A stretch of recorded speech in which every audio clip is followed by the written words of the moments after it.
प्रदीप नागर एक बार फिर से आप सभी लोगों का स्वागत करता हूं हमारे YouTube चैनल बायो मंत्र में।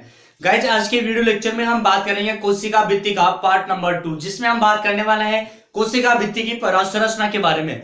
इसकी कुछ डिटेल में हम इसकी स्टडी करने वाले हैं यहाँ पे, जहां से एग्जाम में क्वेश्चन अधिकतर देखने को मिलता है। गाइज अगर आपने पहले वाले वीडियो पार्ट नंबर 1 नहीं देखी है तो उसका लिंक आपको डिस्क्रिप्शन में मिल जाएगा, जहां से आप उस वीडियो को देख सकते हैं। चलिए गाइज स्टार्ट करते हैं आज के वीडियो लेक्चर को। स्टार्ट करने से पहले वही बात है वही काम है, ठीक है? तो कर दीजिए लाइक और शेयर और सब्सक्राइब। चलिए स्टार्ट करते हैं। आज का हमारा मेन पॉइंट क्या है कि कोशिका या cell ultrastructure of cell wall, ठीक है? अल्ट्रा स्ट्रक्चर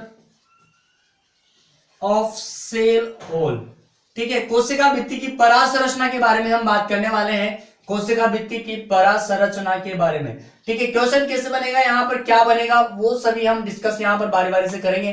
देखिए यहाँ पर ध्यान रखिएगा पूरा का पूरा। सबसे पहले बात करते हैं कोशिका की जो सेल वॉल है वो किससे बनी हुई होती है, ठीक है? तो इसके अंदर दो संरचनाएं हमें देखने को मिलती है, एक होती है तंतुक और एक होती है आधात्री, ठीक है? सबसे मेन संरचना है, इसमें दो संरचनाएं देखने को मिलती है, एक है तंतुक या इसको हम कहते हैं फाइब्रिल्स। क्या कहते हैं? फाइब्रिल्स, ठीक है? और दूसरी संरचनाएं आपके पास में आ जाती है आधात्री। क्या नाम है? आधात्री, या इसको हम मैट्रिक्स के नाम से जानते हैं। क्या कहते हैं? मैट्रिक्स, ठीक है? जो कि एक प्रकार का तरल पदार्थ है, ठीक है? कौन सा पदार्थ है? तरल पदार्थ है, ठीक है? तो आधात्री और तंतुक, और देखिए यहां से तंतुक जो है ये कई सारे तंतुक मिलकर आधात्री का निर्माण करते हैं। हम सीधा सीधा ये कह सकते हैं कि तंतुक कहां पर पाया जाता है? आधात्री में पाया जाता है, ठीक है? कहां पर पाया जाता है? आधात्री में पाया जाता है। तो तंतुक की बात करते हैं तो यहां से देखिए कैसे होता है इसका निर्माण, आधात्री का निर्माण कितने तंतुक मिलकर करते हैं और तंतुकों से क्या बनता है। तो सबसे पहले बात करें हम, एक वृहद जो तंतु होता है, वृहद तंतुक होता है, या हम कहें यहां पर एक माइक्रो, ठीक है? एक मैक्रोफाइब्रिल्स, मैक्रोफाइब्रिल्स, एक मैक्रोफाइब्रिल्स की बात करें तो ये कितने प्रकार के लघु तंतुओं से मिलकर बना हुआ होता है? तो ध्यान रखिएगा 250 लघु तंतुकों से मिलकर बना हुआ होता है। कितने तंतुकों से? 250 लघु तंतुक से मिलकर बना हुआ होता है, ठीक है? इसको हम बोलते हैं माइक्रोफाइब्रिल्स। क्या बोलते हैं? माइक्रोफाइब्रिल्स, ठीक है? बात करें यहां पर कि एक लघु तंतु कितने प्रकार के तंतुओं से मिलकर बना हुआ होता है, ठीक है? एक लघु तंतु की बात करते हैं। एक माइक्रोफाइब्रिल्स की बात करें तो यहां पर देखिए दो माइसिली से क्या बनता है? एक लघु तंतुक बनता है, एक माइक्रो फाइब्रिल्स बनता है, ठीक है? दो माइसिली से मिलकर क्या बनता है? आपके पास में एक लघु तंतु बनता है, ठीक है? बात करें यहां पर एक माइसिली कितने प्रकार के तंतुओं से मिलकर बना हुआ होता है? तो ध्यान रखिएगा 100 सेल्यूलोज श्रृंखलाओं से मिलकर बना होता है, 100 सेल्यूलोज श्रृंखलाओं से मिलकर बना हुआ होता है। कौन? एक माइसिली 100 सेल्यूलोज श्रृंखलाओं से मिलकर बना हुआ होता है। बात करें कि एक सेल्यूलोज कितनी श्रृंखलाओं से मिलकर बना हुआ होता है? ये किससे बना हुआ होता है? सेल्यूलोज। एक सेल्यूलोज की बात करें हम, एक सेल्यूलोज श्रृंखला की बात करें तो ये बना हुआ होता है 3000 से 6000 ग्लूकोज इकाइयों से, 6000 ग्लूकोज इकाइयों से मिलकर बना हुआ होता है, ठीक है? तो यहां से क्वेश्चन आपकी पूछा जाता है, और इसी के साथ हम कह सकते हैं, देखिए 3000 से 6000 ग्लूकोज की इकाइयां हैं, तो ये एक प्रकार का कौन सा अणु होगा? पॉलीसेकेराइड अणु होगा। कौन सा होगा? पॉलीसेकेराइड अणु होगा।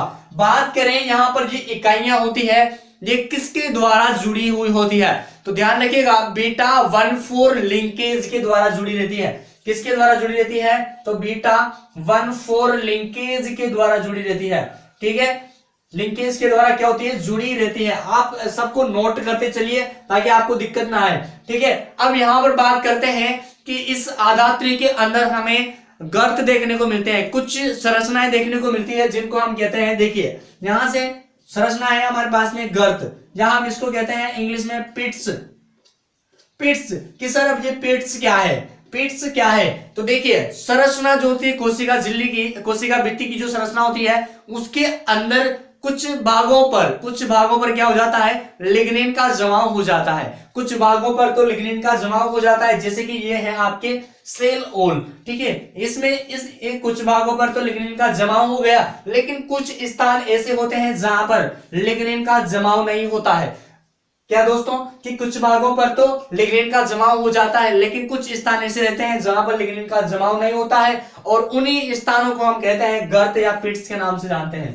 किस नाम से? गर्त या पिट्स कहते हैं, ठीक है, गर्त या पिट्स कहते हैं। अब देखिए इसकी विशेषता क्या है, इसकी विशेषता यह है कि ये हमेशा गर्त या पिट्स होते हैं ये जोड़ों में पाए जाते हैं, जोड़ों में पाए जाते हैं। अब कैसे पाए जाते हैं तो ध्यान रखिएगा, दो कोशिकाएं लेके हम आपको समझाते हैं, समझाने का प्रयास करते हैं। ये है आपके पास में सेल ओल, ठीक है, सेल ओल है और ये इस तरीके से यहां पर लगी हुई है, ठीक है। समझ में आ रहा होगा आपको ये डायग्राम अच्छे से। देखिए यहां पर, तो यहां पर ये जो है ना ये कुछ होल दिखाई दे रहे हैं, इनको हम कहते हैं गर्त, जो कि जोड़ों में पाए जाते हैं। किसमें पाए जाते हैं? जोड़ों में पाए जाते हैं, जो कि दो कोशिकाओं के बीच में पदार्थों का आदान प्रदान करने का काम करते हैं। किसका काम करते हैं? आदान प्रदान, पदार्थों का आवागमन करने का काम कौन करता है? ये गर्त करते हैं या पिट्स करते हैं कोशिका के अंदर। आपने नाम तो सुना ही होगा कि कोशिकाओं का आदान प्रदान एक कोशिका से दूसरी कोशिका में कैसे होता है, तो वो होता है पिट्स या गर्त के द्वारा।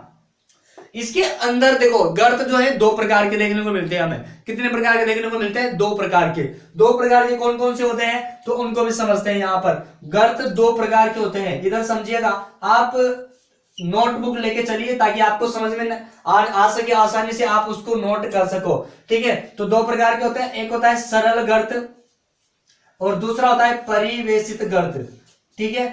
एक होता है सरल गर्त और एक होता है परिवेशित गर्त, सिंपल पिट्स और होता है बॉर्डर्ड पिट्स, ठीक है। सरल गर्त में होता क्या है, देखिए सरल गर्त में ध्यान रखना है आपको संपूर्ण लंबाई में, ठीक है। जो सरल गर्त होते हैं इनका व्यास संपूर्ण लंबाई में क्या होता है? बराबर या समान रहता है, ठीक है। व्यास क्या रहता है? समान रहता है। लेकिन इधर बात करें हम परिवेशित की, तो इनका जो व्यास होता है वो संपूर्ण लंबाई में असमान रहता है, ठीक है। कहने का मतलब है बराबर नहीं होता है, ठीक है, असमान रहता है, ठीक है। बात करें यहां पर देखिए कैसे होता है, तो थोड़ा सा इसको मैं साफ कर देता हूं, आपने लिख लिया होगा, उतार लिया होगा या स्क्रीनशॉट ले लिया होगा, ठीक है। इसको साफ करता हूं ताकि दिक्कत ना आए आपको समझने में।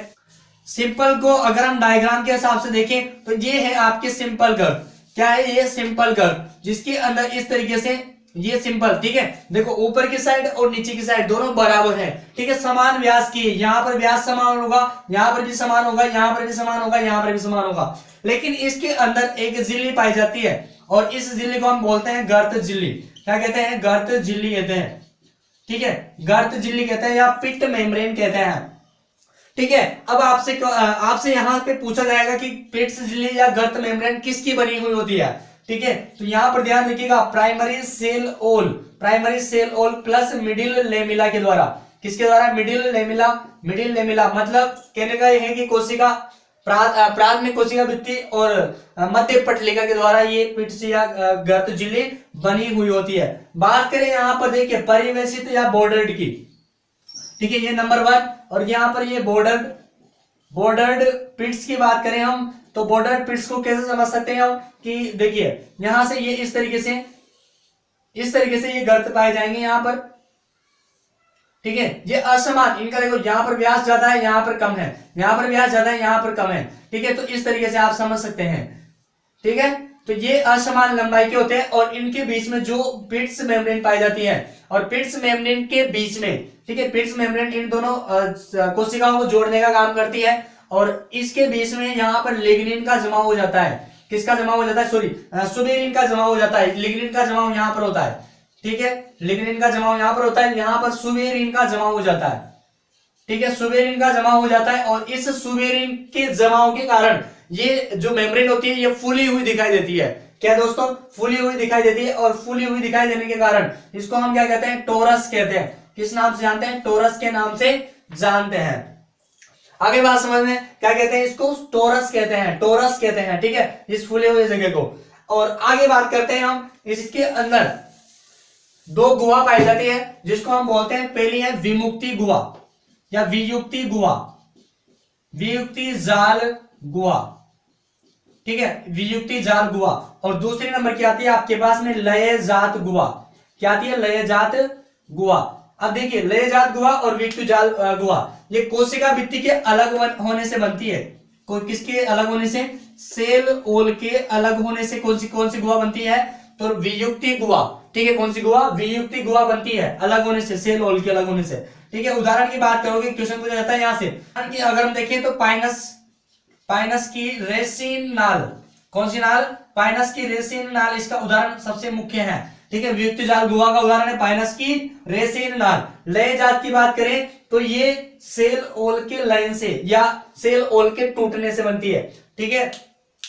सेल ओल के लयन से, ठीक है, लयन से या टूटने से बनती है, ठीक है। सेल ओल के टूटने या लयन होने से बनी हुई गुहा को हम लय जात गुहा कहते हैं। और ये पाई जाती है किसमें? संतरे की तेल ग्रंथियों में, संतरे की तेल ग्रंथियों में, संतरे की तेल ग्रंथियों में ये गुहा पाई जाती है। बात करें यहां पर सेल ओल के कार्यों की, ठीक है, बात आती है सेल ओल के कार्य क्या क्या है। तो ध्यान रखना कार्य की अगर हम बात करते हैं तो सबसे पहला है सुरक्षा प्रदान करना।